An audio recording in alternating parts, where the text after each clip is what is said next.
it is finally time for me to talk about college. I haven't really mentioned anything from the whole process to you guys yet, so I'm gonna go through the entire adventure from deciding that I even wanted to go to college all the way to where I'm going, which still hasn't sunk in yet.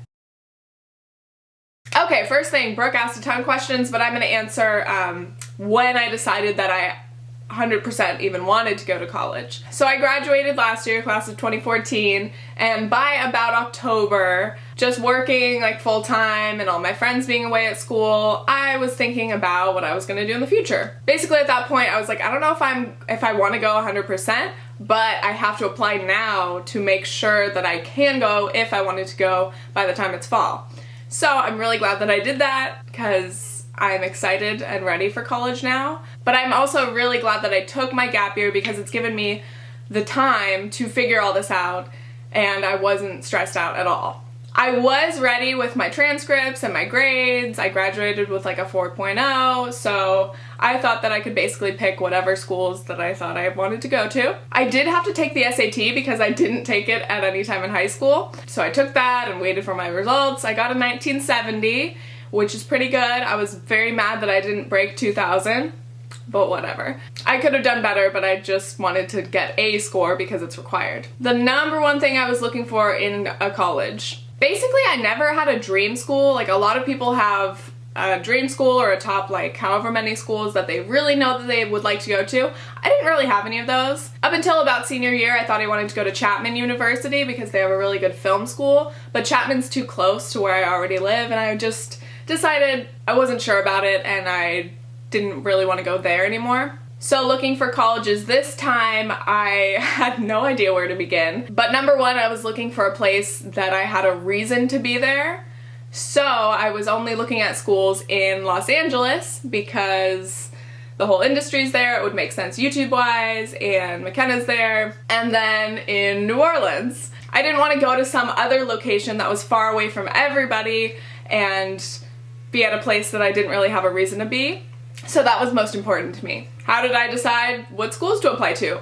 First thing, I didn't want to apply to too many because I didn't need like 10 choices. I actually picked a top 3 because I was kind of lazy and I just knew that I'd get into at least some of them. I was just researching online, looking at schools in LA. For LA, I picked Occidental because it's really small, it's very, very selective, but I thought that I could get in with my grades and stuff. And I didn't want to go to a big LA school like UCLA or USC, not that I think I'd get into those. But yeah, I was just kind of looking for more of a small school, and it's a liberal arts school, so it made sense. The other 2 that I applied to were in New Orleans, and one was Tulane and the other is Loyola, and they're right next door to each other. Reed goes to Loyola.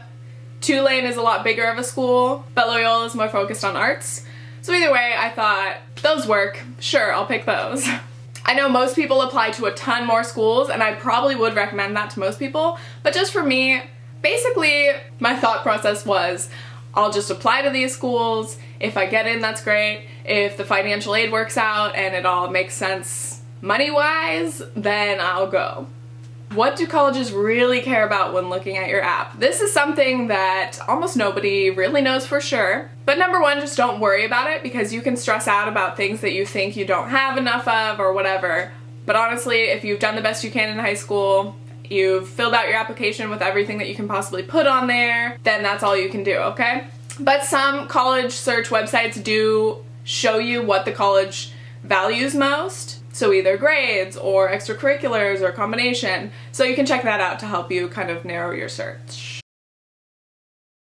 I only had 3 applications and it was still such a process, so I can't even imagine you guys who do like 10. I actually only wrote 1 essay, and I actually wrote it about my gap year to obviously explain why I took one, and I kind of integrated YouTube in there.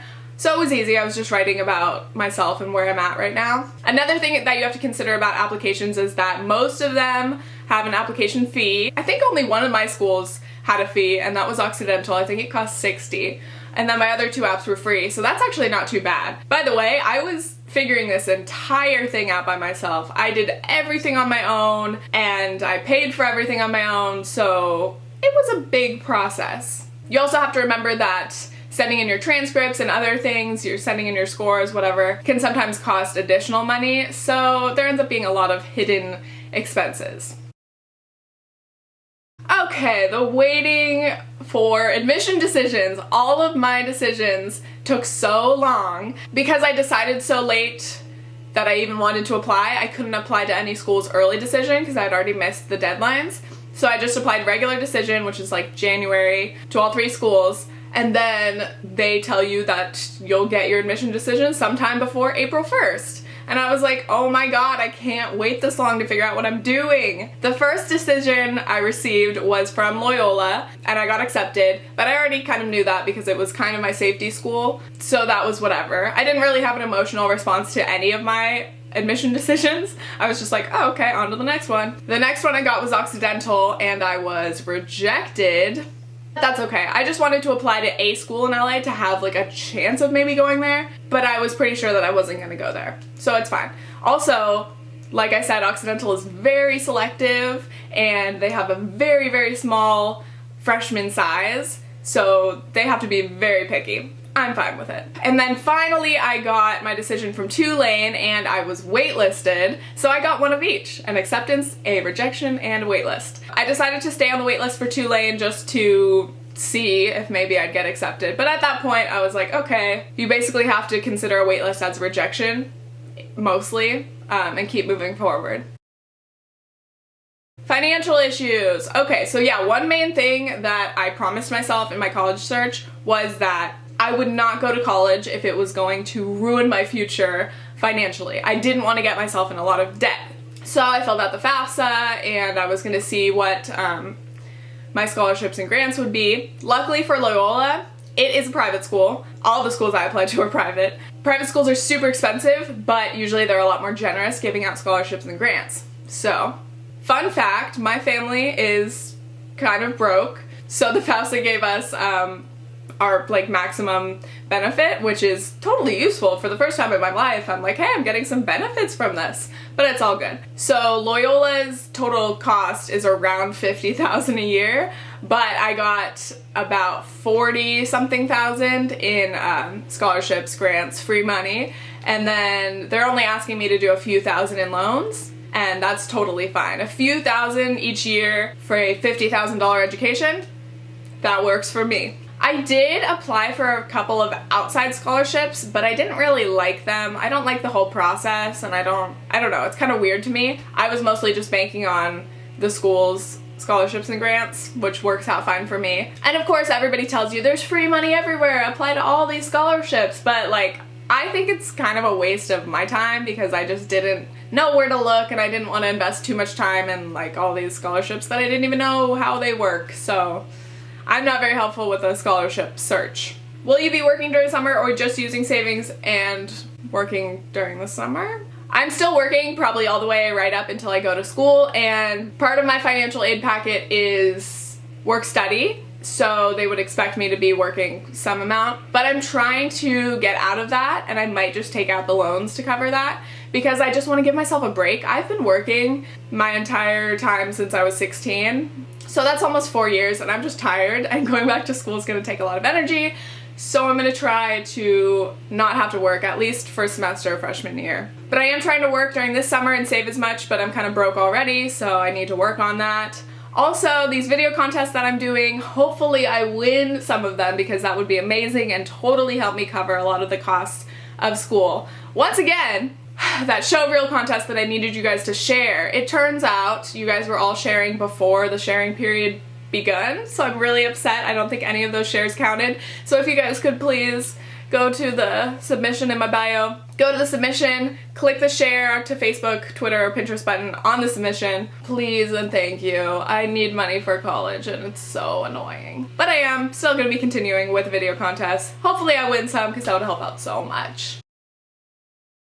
Making a final decision. How do you deal with pressure to figure out what you want to do for the rest of your life and maybe making the wrong decision? Here's the thing, you have to realize, first of all, it's your life. Whatever feels right to you, you should do it. Second, this isn't a final decision. I don't know if I'm going to stay at the school that I'm going to for the entire 4 years, or maybe I could transfer, or maybe I'll take another gap year at some point. It's so flexible and it's your life, so you can do whatever works for you. And say, even if you go to school, get a degree for something, and end up not using that degree, it's fine. You didn't ruin your life or make a bad decision. You're just changing your life path, and that's totally okay. So really, I'm going into college with a totally upbeat, positive attitude. I'm like, you know what? Let's just go for shits and giggles. I'm gonna go get a little education, and it'll be a good experience no matter what.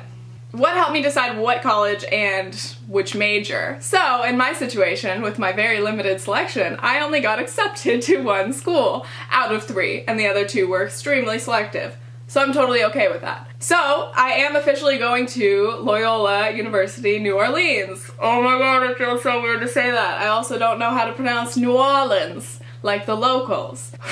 I am super excited. 1, because that is the school Reed goes to. So our long distance is finally over. He's actually going to be home for summer in a week, and from then on we're going to be together. And I'm so excited because long distance has been an experience. It's been great. It's made us care so much more about each other and value our time together, but I don't think we could have handled another year apart.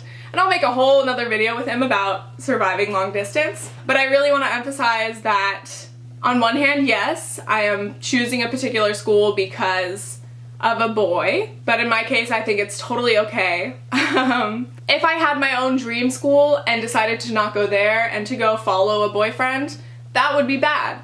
But at this point, Loyola seems like an amazing school for me, and it just so happens that my love is going to be there. So it's just a perfect situation for me. And some pessimists have asked, like, what if you guys break up? First of all, if we were at any kind of point in our relationship where I thought we were going to break up anytime soon, I wouldn't be doing this. We're at a great point in our relationship, and I think it's only going to make both of us so much happier, so don't worry about it.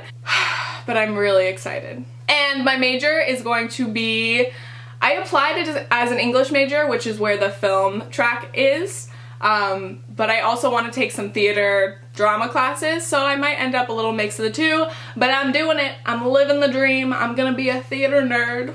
Let's go.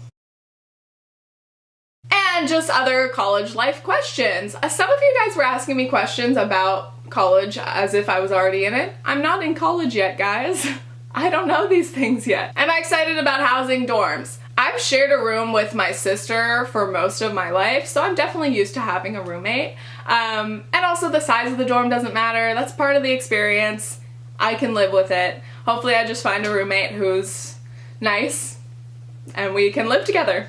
How do I find a sorority? How do I make friends? I'm 99.9% sure I'm never gonna be in a sorority. That's just not my thing. But from friends who have experienced it, apparently it's very easy to find the sorority for you. You just have to be honest with yourself and be honest with the other girls, and you'll find your place. But I'm not gonna be doing that, so I don't know. Making friends in college, is it easy? Is it hard?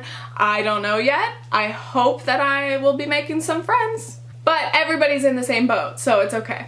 Will I still move to LA one day? Absolutely. I think I'm gonna end up there just, you know, to do YouTube type things. But for work, for entertainment, for comedy, I will definitely end up in LA at some point. College parties, you ready? I'm not a big partier. I don't see myself partying a lot. Am I planning on doing comedy or improv? Absolutely. I hope I can find some kind of club or group of people that likes to just maybe make videos, make sketches with me, do improv. I would love that. And how am I still gonna be gluten-free in college?